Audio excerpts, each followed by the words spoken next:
Crab cooker. This friend I used to know took me to this eatery in Newport Beach, California, way back in the day. He was one of the few high school friends I'd stayed in contact with.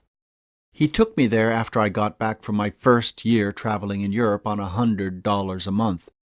I said it was way back. I'd left my surfboard in his safekeeping. He told me he had sold it during a yard sale. He didn't offer me any money, didn't explain much, or apologize, just reported it as a done deal and took me to the crab cooker. I went back to Europe, and when I saw him again a few years later, he asked me whether I'd spoken to Jesus that day, and we returned to this restaurant.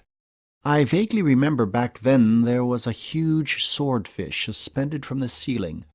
Food was served on paper plates. By this time I had spent too much time in Europe because I wanted cutlery.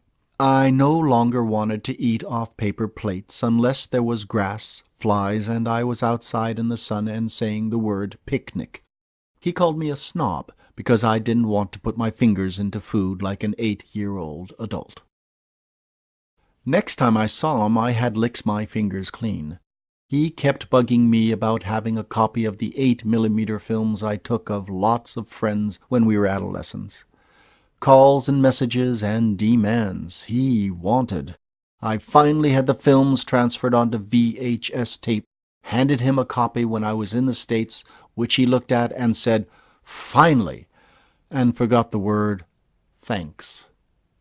A few years later he left telephone messages because he wanted to send his kid to Europe and have me take care of him. He left messages saying I was a coward not to answer the phone. I was tired of takers and putting my fingers in my food.